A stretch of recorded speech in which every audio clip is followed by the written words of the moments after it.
I actually find selling things a heck of a lot more vulnerable. I will lose sleep over selling one print. I just think there's something really deep there connected to self-worth and people paying actual money for something that you've made. Each time you're like, is this enough? Is that all they want? Shall I add 10 more prints to it? Shall I put a $50 note in there to give them money back? They can look at it for as long as they want and find fault in it.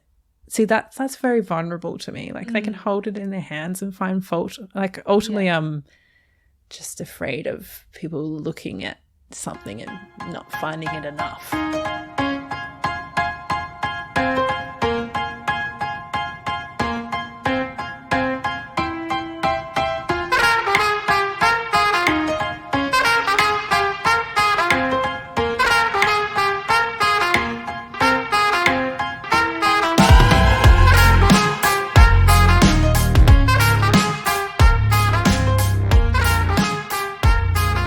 Welcome to another episode of In the Arts. This podcast is a deep dive into the art industry where I talk to creative professionals about what they do and why they do it. I am your host, Tahney, and in this episode I had the pleasure of speaking with one of my favourite cartoonists, Sarah the Gorker. Sarah is mostly known for Gorkie, a really relatable cartoon about the moods of everyday life, which you can find on Instagram where she has over 100,000 followers. We talk about how her work is spontaneously created, how she feels about selling her work, the effects of climate anxiety on creative people, and also the ethics of working on Instagram as an artist, and all the problems and joys that ensue with that.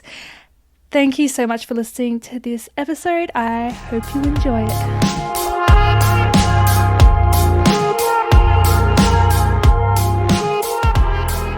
Good afternoon, Sarah, aka Gorkie. How are you? I'm very well. Thanks for having me. It's all right. Thanks for being here. Just like to start off by asking what type of art, like just broadly speaking in the arts, whatever, do you enjoy? I think I enjoy any kind of art that is not like mine. Bit like nobody likes to eat their own food. I similarly am always seeking things that are very different to what I make. Mm-hmm. Yeah. And like what sort of things have you been seeing, listening? Yeah, sure. I enjoy watching performance. I've been getting into physical theatre a little bit lately. Sort of a cross between dance and almost clowning, and there's people that have amazing control over their expressions and what they're putting out. Yeah. It's fascinating. Yeah. As well as like reading books, always got something on the go. But yeah. Yeah, what are you reading at the moment? I'm very bad at finishing books, but I'm usually dipping in and out of quite a few at once. I just finished reading On Earth We're Briefly Gorgeous, On Earth You're Briefly Gorgeous by Ocean Vuong. Often reading David Sedaris. He has lots of short stories. They're very amusing and things like that. Oh, cool. Yeah. I never actually met someone else who does that. I do that too. Like I'll be watching one TV show at a time, but with books I'll have like 6 I'm reading over like a year, and I'll just be like, I'm in the mood for this one today or this one. But maybe there'll be like one I'm like devouring, but usually there's like just a couple. Yeah, and that's it, isn't it? It's moods. Like people are like, what are you reading at the moment? It's like, well, if I'm in this mood, I'll read this book. If I'm in that mood, I'll read that book. And I don't read them in order either. I very annoyingly, for some people, I open it up in the middle and I read a few chapters, and if I like it, I might go to the end or I might go to the start. Wow. It's a bit stupid. What if it's like a narrative? Yeah, even so. Crazy. I'm sort of like, you really got to win me over and then I'll read the whole thing. Yeah, okay. I guess it makes sense because maybe like some books are very strong in the beginning and then the author kind of winds midway through, so you kind of have to That's a good strategy. No, it's probably really rude. Yeah. I probably shouldn't do it. I probably should read it the way the author's intended, but I don't know. It's just the way I do it at the moment. And so as like an audience or a consumer rather than as an artist, what does art do for you? It definitely gives me a different angle. Like, it's just a relief to get out of your own brain even momentarily and get a different perspective. So that's the main thing. Just like, it's like a shower for your brain, I suppose. Yeah. Because it's so easy to just like have the same internal voice over and over. Yeah. Definitely. Do you remember your first connection with art? It definitely would have been a religious thing, because I was raised really, I was raised quite conservatively Christian. And I think probably one of the earliest things is my grandparents had this massive picture of an angel guiding two little children over this bridge. And it was very green. I don't know whether that's like a 70s kind of thing, but everything just had sort of a greenish hue. That used to hang over the fireplace, and that's pretty like strong in my mind. Yeah. Yeah, that and stained glass windows and that kind of thing. Yeah. Yeah. And so growing up, when did you start kind of practicing? Did you naturally gravitate towards drawing and cartooning, or was there other things that you were up to?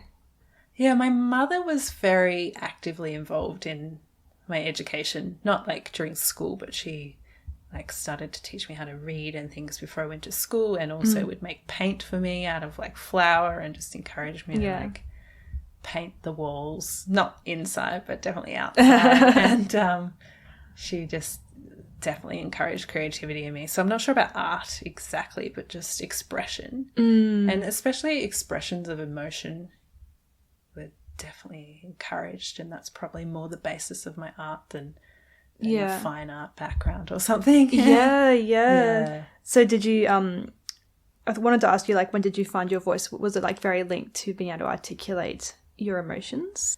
Yeah, it's interesting that you say find your voice, because initially I'd say songwriting was probably my first more formalized expression of kind of things. So probably when I was about 16 or so, I was like, oh, I like writing. I didn't really have a voice for it yet, but I was like, oh, I like writing. I like music. Why don't I just write songs? Yeah. So that was probably the first thing I tried to do that was really my own. Although I did have a comic strip when I was 12. Cute. Called Sharp Sheep. I grew up in a sheep farm. It's so dorky, but I'm still quite dorky, so I suppose it's fitting. But it didn't really feel like my own, whereas songwriting, in terms of finding a voice, that's the first thing that kind of felt like mine. That's cool. For some reason. Yeah. Were you a singer as well? Or? Yeah. Yeah, okay. Yeah. Yeah, I started singing because I couldn't sing regular songs, inverted commas. I didn't have a high voice, and usually female parts are quite high, and so it's like stuff that I'll write my own that are really low. Oh, that's great. Yeah, that's great. Yeah. And when was Gorkie born? Yeah, or emerge, or I think maybe it was like 5 or 6 years ago.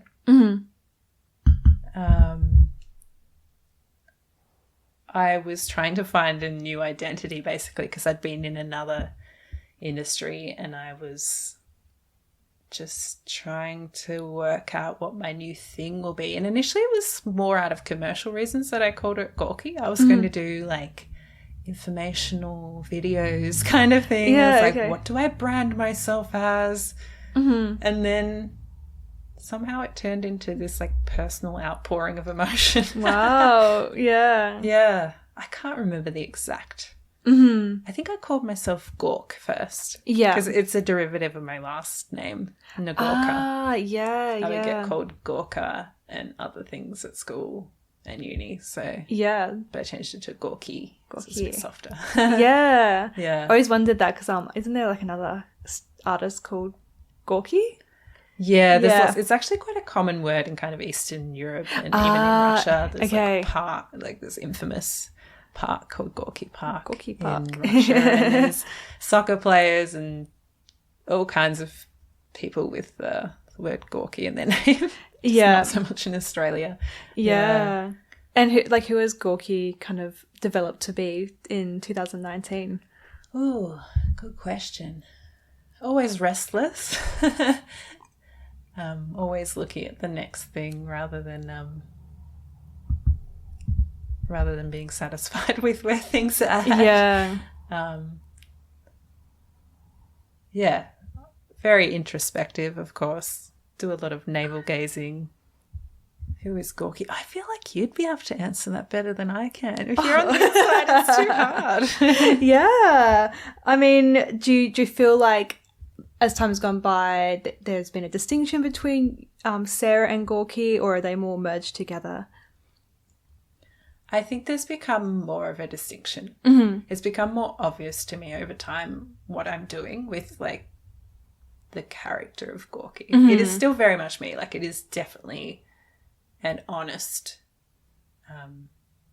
output. Like, it is definitely me, but I'm not just Gorkie. It's a part of me, and it's an amplified part of me. Like, yeah. I suppose the way I describe it to people is sometimes people think that Gorkie, and therefore I am depressed, for instance. Yeah. But I suppose I will feel a feeling, and it might be fleeting, but as soon as you put it on paper, it suddenly carries more weight, and people can stare at it for as long as they want, and it sort of exists more permanently. And I think from that, people think that you're describing a permanent state that you're in, whereas it's often just a fleeting dip in and out of these existential moments. Yeah. That makes sense. Yeah, that makes sense. Yeah.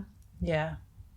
No, So in that way, it's different to Sarah, the person. Yeah, and I guess you're kind of putting the deepest parts of you as well, and you're not going to just see kind of like, the mind blanks during the day and that sort of thing.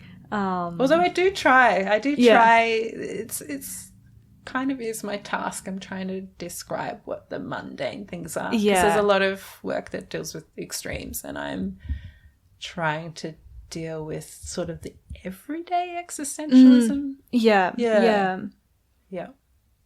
And how often are you making these cartoons? Are they all the time? All the time. Several times a day. Yeah. And where will you be? Is it mostly in your studio or on the bus or? Oh, I'll have to stop my bike. I'll just draw them on the side of the road. I mean, you've seen how crappy my photos are. Sometimes in the studio, sometimes in my house. Actually, a big thing is just when I'm about to leave somewhere. Mm-hmm. There's something about procrastination and not like it not being the time to make art that will suddenly make you want to make art. I don't know if you find this, but as soon as I put my helmet on, I'm suddenly struck with heaps of ideas. Damn it. So I'll be like there with a pen and my bike up against the wall, like, just get this thing out. And then like an hour later, I'm still there with my helmet on. Oh my God. I do that because I'm always like stuck in traffic, and when I'm doing my commute, I'll grab like my notebook like on the steering wheel, and I'm just like getting all these thoughts out because it just like happens in the most mundane moment when you're like got to be going somewhere that's not that exciting or something. Then you're like, this is like totally what's in my head now. Totally, because I think it's exactly how your brain works. Like focusing directly on a problem or a concept rarely brings results. It's like when you suddenly switch, that's when your brain can be like, I'll have a bit of that, thank you. And then suddenly the solution is there, or the idea is there. So yeah. Have you ever had so Gorkie's about 6 years old, you're saying, has it ever been a writer's block, Gorkie block during that time? Not a block, but certainly a discontentment with what I'm producing. Never a block. Like I'll just produce all kinds of rubbish or things that I think are not worth saying, but I'll just sort of put it out there anyway, because that's part of what Gorkie is. It's this kind of like unashamed, my work isn't the bee's knees, but here's what's happening in my brain. Is yours that dull as well? Kind of thing. Like, or trying to be grandiose when you're not, like, it just is kind of a reveal all. And sometimes it worries me that that's lost on people and they think that I'm putting things out that I think are amazing or really profound. Yeah. But I'm not. I'm just going for the everyday thoughts. Yeah. I might come back to that in a moment, but I thought I might just ask you that about kind of what you do outside of Gorkie. You recently worked as an artist for Google. So what sort of stuff were you doing there for that period? Yeah, my role there was not so much of an artist. It was more working alongside artists. So a little bit of a production and project management, and a little bit of design. So I was working in a team called Creative Lab, which deals with experimental projects along the borders of art and technology. So some of those things are still yet to be released or will never be released, so I won't talk about them, but like we did a lot of projects around augmented reality and a little bit of machine learning. That was a bit of a year out of the ordinary for me. That I've previously done a lot of work in sort of the art science space, but art tech not so much. But yeah, I certainly used to be more in the science world. That's kind of the other side of my life. But just working it out at the moment. Yeah, so there's kind of like art, science and tech. Essentially. Yeah. Do you find they easily kind of intercept in your mind, or do you find they're kind of islands? Definitely not islands. Yeah. I think it would be a rare person that would find them islands nowadays. Yeah. I think everyone's all about intersections of everything at the moment. So they definitely feed each other. Yeah. Kind of going back to, you're kind of talking about your sketches and how kind of it connects to your mind. Kind of observing them, they seem, quite spontaneous, composition wise and how they come out, but they're also like quite precise and very seamlessly relatable, because often I'll look at them and I'll be like, oh wow, that's like exactly how I feel, and it's just kind of a very lovely visual depiction of that. So what sort of like level of planning goes into those works, and are they ever revised or anything like that? Oh, they're constantly revised, but what is on the page when you see it is probably something I haven't revised a lot in my head, but then I might go and make another public revision, if that makes sense. So I find the more I think about something, the less people relate to it. Yeah. Because they're just scrolling through. They haven't been thinking about this topic. They just want something that is immediately accessible. Yeah. And I'm probably most interested at the moment in things that are immediately accessible. So, they are spontaneous. Yeah. And I often have regret about the wording of something later. Yeah. And I might go in and destroy the actual original, but it's up online now, and I try not to delete things, although occasionally I That's do. so interesting that you might destroy the original, but it's kept archived online where it's public. I know. And then your like personal copy is gone. I don't know why I do what I do. And do you focus much on printmaking? Any of your favorites? What was that? Any of like the ones that you quite like? Do you focus on printmaking those at a later date? Yeah, there are certain ones that I like that I don't mind reproducing, and then others I might get contacted directly and people say, please make a print. Yeah. And I might be like, nah. Yeah. But there is one called Pick a Life, which is just a series of simple lines. Like A is a straight line. B is this wriggly line. Yeah. Which is the most people want to have a wriggly line life, apparently. Yeah. C is like this upward sloping life. And D, I can't even remember. Anyway, that's probably one that I don't mind reproducing. I think it's simple and works well as a print. But because of the nature of the way I draw, sometimes I just don't think they're worthy of making prints. Like, really? You want that? so tattoos self-scrutinizing. as well. Yeah. I'm like, you want that on your body? Go nuts. I mean, sorry to anyone who's got a tattoo, and I love them all, like my children. You're like, oh, that thing. People are funny what they want. Yeah. It never ceases to amuse me. Yeah, so like it'd be cool to talk more about that like emotional connection you have with your work, and even your like you're talking about how you self-scrutinize them after they've even come out. So you're quite frank and kind of, you know, confronting those kind of odd things in life or complicated emotions. But you're doing this, you know, you're saying like in a self-reflective way, but you're saying, you know, as time's gone on, you better separate that a little bit more. How do you maintain that level of personal vulnerability? Because it must be terrifying sometimes to put these personal reflections online. Yeah, I actually don't find it that vulnerable unless I'm in a really bad kind of neurotic state where I'm like, ugh, your work is so shallow, blah, blah, blah.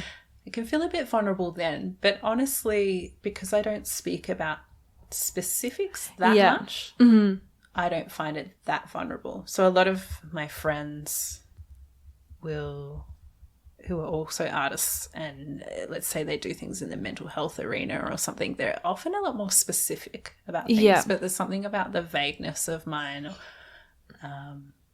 that is less vulnerable. I actually find selling things a heck of a lot more vulnerable. Really? I will lose sleep over selling one print. I find it so hard.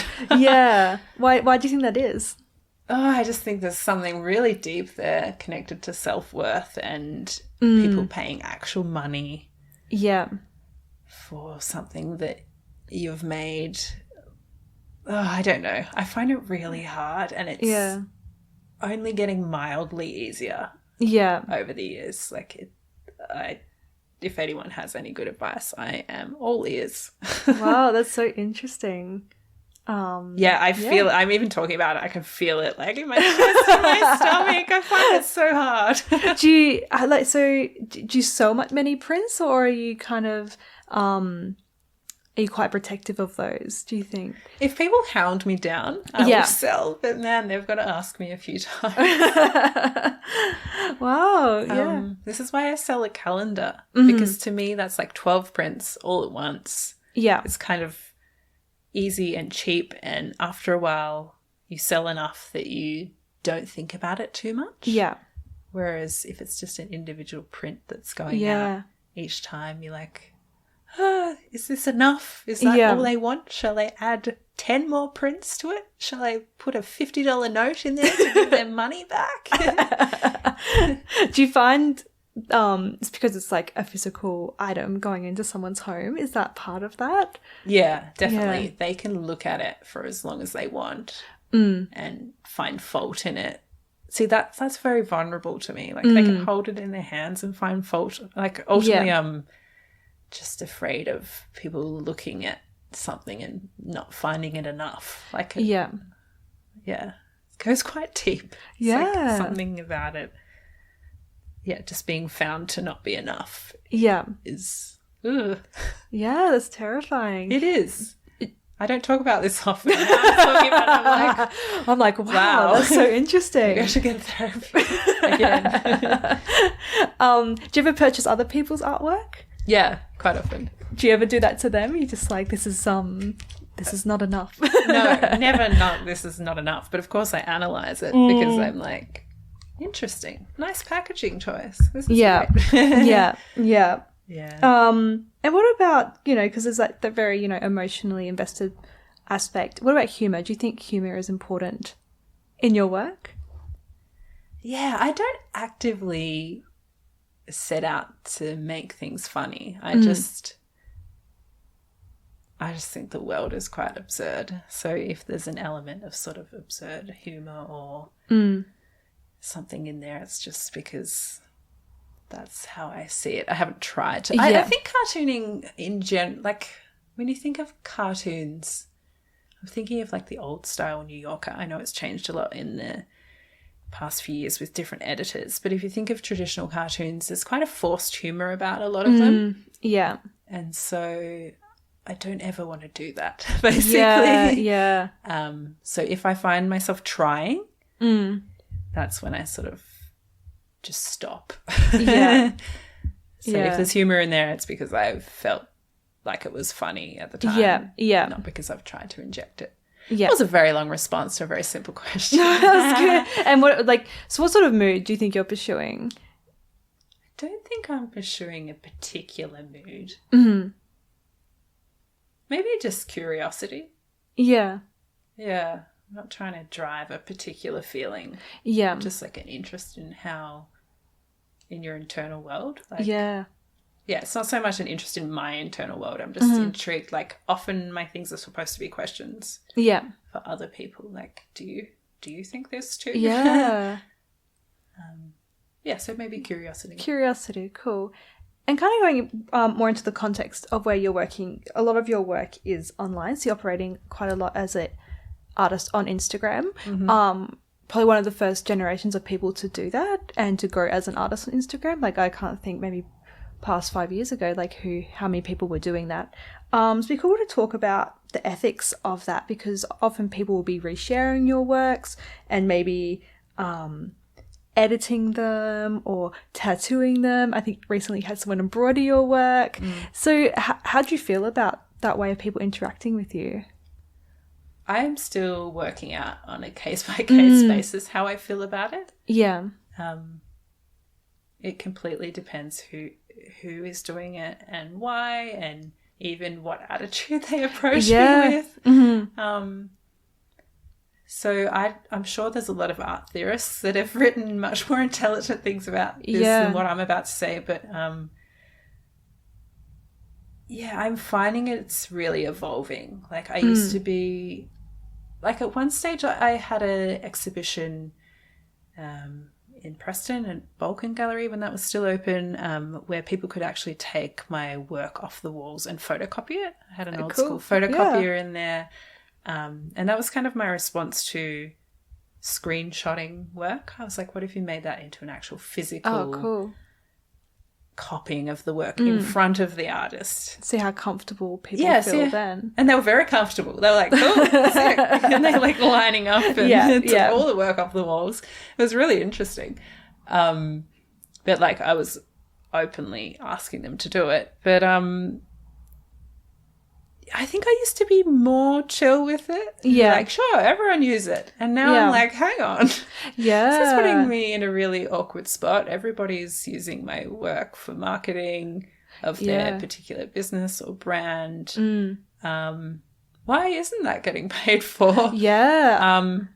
I think I've even seen like certain artists on Instagram kind of, call out companies and say like, this is theft. Like, this is my work. You haven't paid for it and you're profiting off my creative production. Have you ever called anyone out, or when big brands don't even tag you, don't even bother to do reverse Google image search to find out who owns this thing. Very easy thing to do. All I do is contact them and say, look, it's my work, please go to the effort to try and find out who made it at least.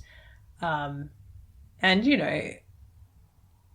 I don't like getting bitter about these things. I've seen a lot of artists in lots of different fields, whether it's music and the changing of how that gets distributed, be bitter and not be able to move on. And like, I think if there's anything that creatives can do, it's be creative about how to craft like a career in the future. Like, we just have to turn our attention to how to make money given the circumstances. Doesn't mean not standing up for your rights. But, I have been thinking about it a lot lately in terms of, because our ability to make money from this kind of service approach, like we'll provide art that will help your brand kind of thing. We're not getting paid for that licensing or reuse of our work. Yeah. So a lot of us are turning to making objects, products, mass-produced products like T-shirts, prints, etc.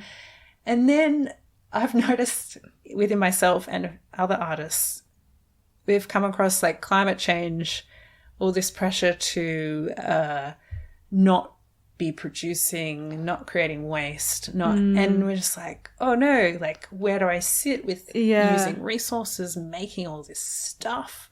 So it's quite a challenging space at the moment to make a living. Yeah. And I certainly feel that conflict a lot. So I'm actually looking for answers and actively thinking about that very thing at the moment. So that's like difficult, kind of being like this cognitive dissonance between being self-sustaining but also ethical. Absolutely. I just keep coming back to like, if you carry that thought to its very end point, you turn into kind of like an anti-natalist, or like you have to take yourself off the earth because everybody has an impact. Yeah. Kind of through no choice of our own. We're here now. We have a footprint. Yeah. Yeah. What do you do with that? And yeah, definitely. Yeah. It's an exciting problem though. Yeah. I always like feel for people who work in fashion in this moment, because they're like, their entire thing is kind of, you know, using a lot of materials. Conversation for another day, but I can imagine that being quite confronting. Absolutely. And then people say, oh, is climate change causing you anxiety? And it's like, no, not at all. No, I don't think about it at all. It's not occupying my dreams, nothing. Yeah. I'm thinking about it constantly. Yeah, same. I was getting onto a flight, the stupidest thing. So when the last school strike was on, I was in Europe and I was about to come home, and I was like, you know what? Like, I don't actually think I'm totally across the science of climate change. So what I did was, and I felt it was a bit silly because I just helped program an environmental film festival, and I was like, you know what? I'm just gonna sit down with the Wikipedia page of about climate change and just learn how it all works. And I was just destroyed after, and then I had to get on a plane, which just felt like horrible because it's like, you know, the CO2 emissions. And now I'm just like, the director of the film festival was saying, oh, you know, I really feel for my programmers, and, you know, we offer them counselling and stuff because of all the films they're watching. And I'm just like, it was the Wikipedia page for me, but just like the cold hard facts. Yeah, it's a bit of a tangent, but, you know, I can relate a lot. For me, it was reading resources by an organization called Breakthrough. And again, like researching the actual science behind it. Like, what is global warming? Where are they measuring? Are they measuring the sea? Are they measuring the atmosphere? Where? How long have they been doing it? Just finding out the facts. And sorry, I keep calling it climate change. Obviously, there's like issue with that. It should be climate crisis, etc. It's but I think your reaction makes a lot of sense. Yeah, it's insane, because I think we summarize, like with a lot of discourse, you can summarize problems when you kind of get to the nitty gritty details. It's kind of like, wow, you know, especially when you see how many scientists are in agreement, you know, about, they're like, you know, we don't even think we can avoid this. We're just going to have to figure out how to mitigate it and how to adapt, and we might not be able to, by the way, guys. And it's just like, oh, what? Like, yeah. And then you walk into a job interview and they're like, where do you see yourself in 5 years? Yeah. Like, oh, wow. Maybe we should switch to a more positive. Why? So yeah, going back to like working off Instagram. So that's kind of like the more negative side of that. But then there's also the positives, that you can have this like really instantaneous community. So what has been that process like for you, building up a community and be able to interact with them in the comments and things like that? Yeah, absolutely. It's amazing. I mean, who would have thought that people outside of Australia would care about my work? Yeah. Like, and support my work and get it, like get what I'm trying to do. That it has been very surprising, like people engaging with it, and not just, I mean, I get a lot of like, oh, that's so me, or I feel attacked. In a way. Like, and that's cool. Like, I love it when people relate on that level, but some people just get so into it and will analyze things and send me questions, and I'm just like, oh, it's quite amazing. And sometimes it's good to stop and just be grateful for that, because you can get a bit carried away with some of the negative sides of it. And, or just get carried away with trying to make a living, because that can be stressful. And sometimes it's just nice to be like, wow, strangers are reacting to my work. Who would have thought that would happen? And do you like engaging with them back if they're trying to start a dialogue? Yeah, I do. Yeah, I really do. Occasionally I don't have the like emotional energy for it, but usually it's a great part of my work. Yeah. That's cool. Have you ever seen your work taken out of context with people reshare? Yes, I have. I have seen it taken out of context aesthetically. I've seen it. I've seen the colours changed. I've seen it put on engraved into wood. I've seen it like you know, like that's fine. It's kind of funny, but I've seen it taken out of context. I've seen people cross out words that I've written and write their own. Once someone crossed something out and instead replaced it with like $, love or something. And I was like, A, doesn't make sense. B, still doesn't make sense. What? Just make your own drawing. So I've seen a lot. Yep. Definitely. I'm trying to think of more concrete examples. They've passed me by, but big yes. I think I'm not sure if I'm bringing this to your attention or not. A very controversial Instagram influencer went viral recently, and do you know who I'm talking about? And she shared one of your things, and I was just like, oh my god. I have a problem if they share it. Like, that's fine. They're human relating to the messiness inside their own heads. I get, whenever I do something self-love, sorry, shouting, some self-love related posts, the lingerie accounts will go off. That gets shared over and over, and it's always lingerie.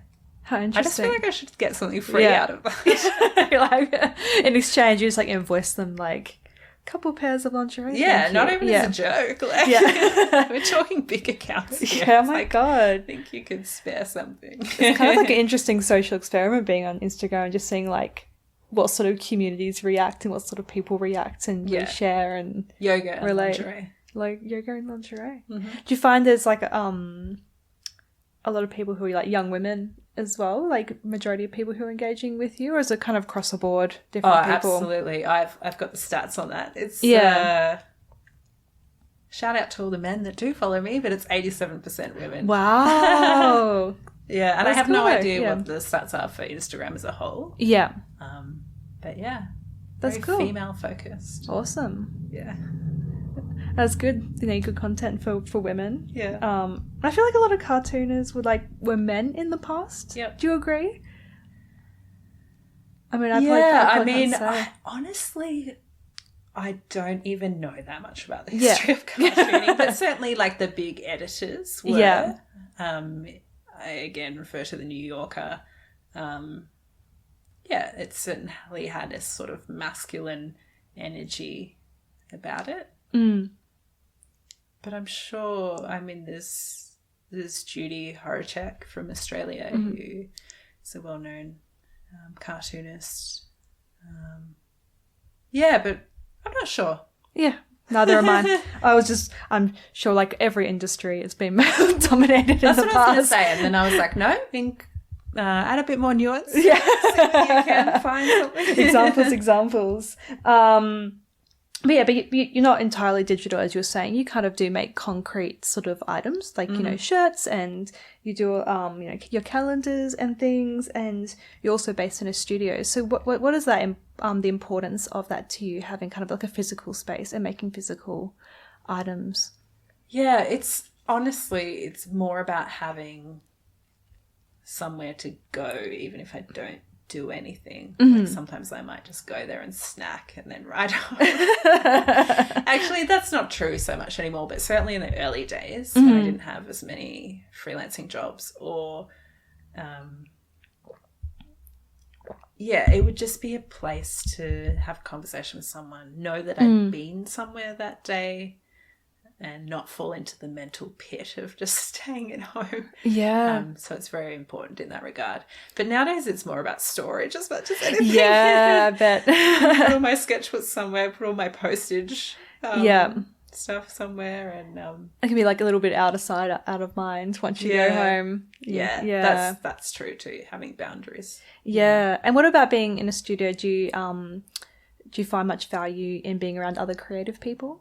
Yeah, and it's always different. Like, I'm currently in a studio that has a lot of people that make incredibly detailed kind of craft items.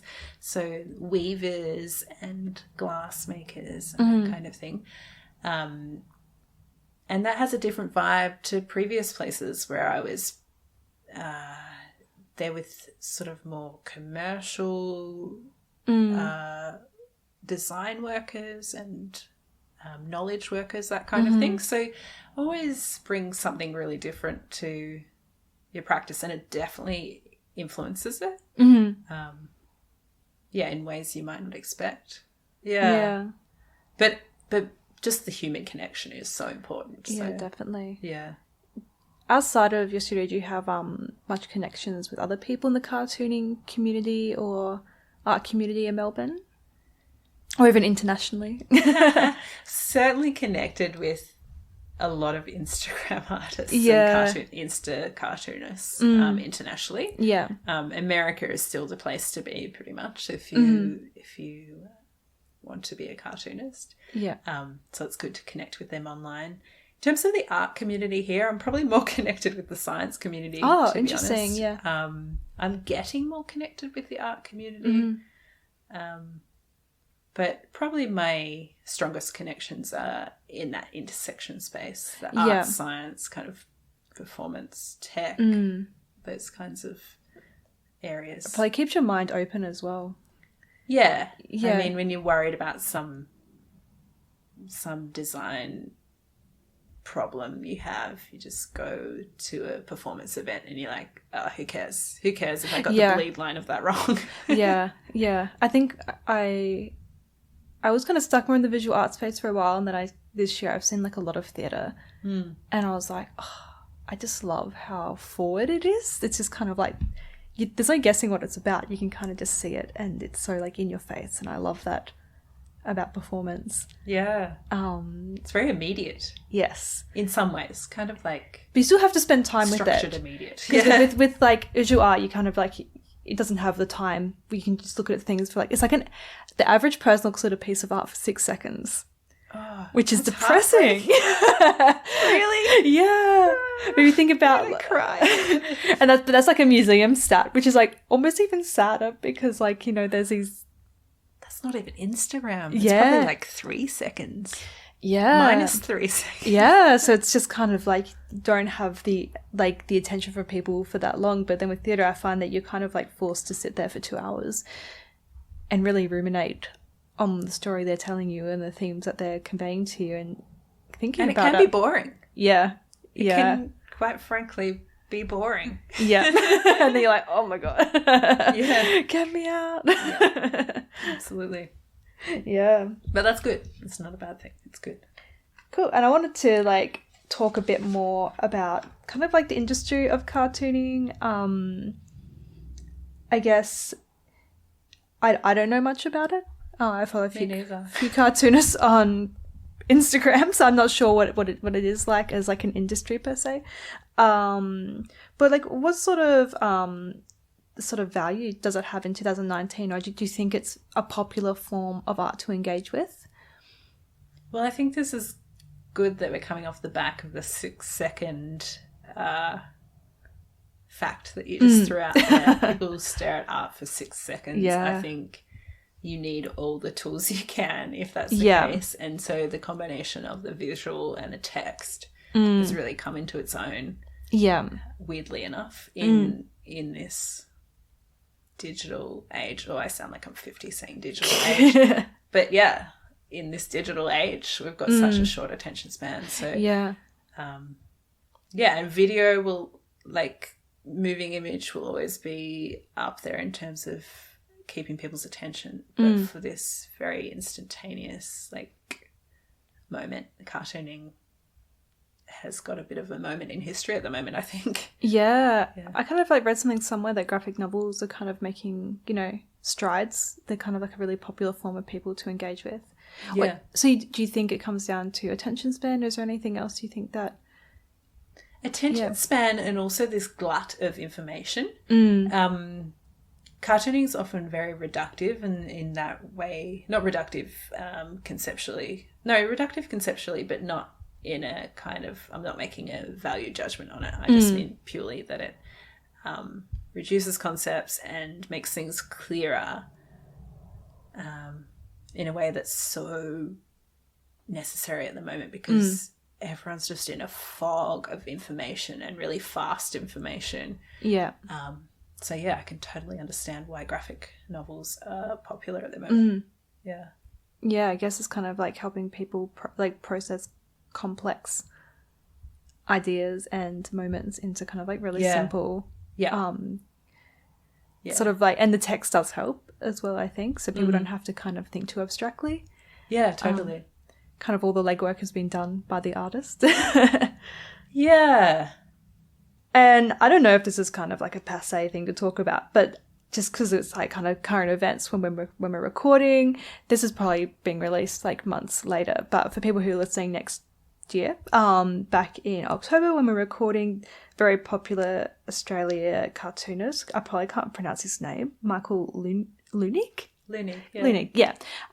He recently did a cartoon that was a mum on her phone, and the baby had fallen out of the pram, and it just kind of caused a lot of backlash. It was quite condescending, and I think the text that went with it was more condescending than the cartoon itself. It was like, oh, the mother loves her phone more than the baby, something like that. But it kind of did cause a lot of backlash, and I just saw article after article like kind of criticizing him. So just wondering what your thoughts are on that. Do cartoons need to please the masses, and do they need to be helping the community as a whole? They need to please the masses if that's what you want to do. Yeah. And they need to help the community if that's what you want to do. Yeah. I don't know that that's necessarily what he wants to do, so... Yeah. Yeah. I am not a mother, so I didn't feel super strongly about it, but I can understand why people did. I think it might have just touched a nerve because it's what we all wonder... I think whether we're doing things in a kind of like right way, and then if someone says, yeah, you are doing it wrong, it's like obviously going to touch a nerve. Yeah.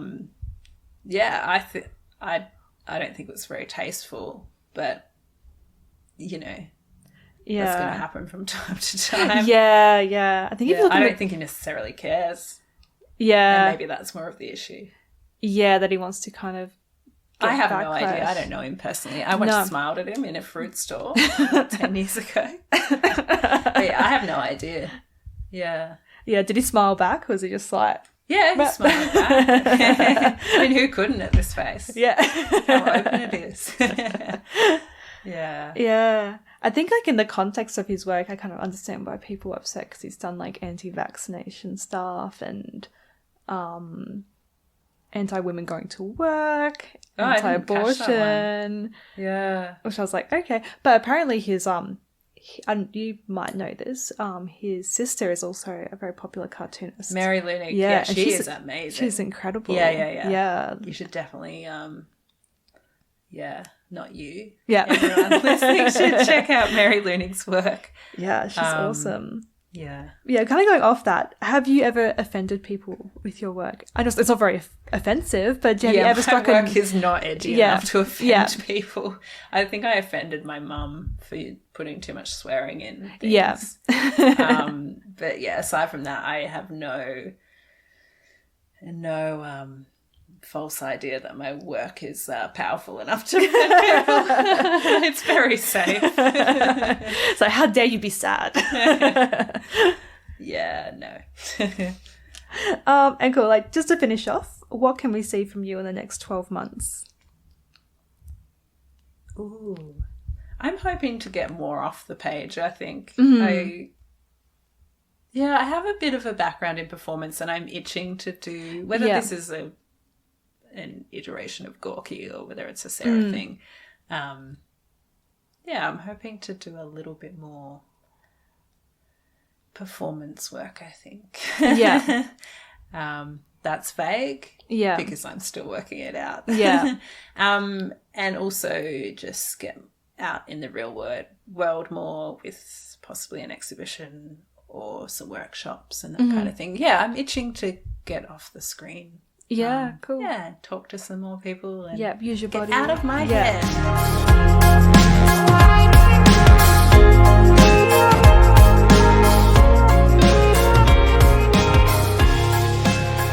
Thank you so much for plugging in and listening to my little podcast today. If you want to hear more of In the Arts, episodes are on all podcast apps like Apple Podcasts, Google Podcasts, Spotify, etc. Wherever you find your podcast, it will be there. And these are released each Thursday, probably until early March, unless, of course, I decide to make some more. Admittedly, though, this is a bit of an experiment for me. I have no performance or public speaking experience, so I'm coming to this very green. So it would mean the world to me if you could let me know if you are listening and enjoying the show. You can do so by subscribing on one of those podcast apps. You can leave a review, which would be lovely. Or you could even just do something like popping a screenshot of the episode in your Instagram story. You can tag me. My Instagram is TanSuperdry, like the beer, Han Superdry. I'll pop this on the show notes. Again, thanks for listening.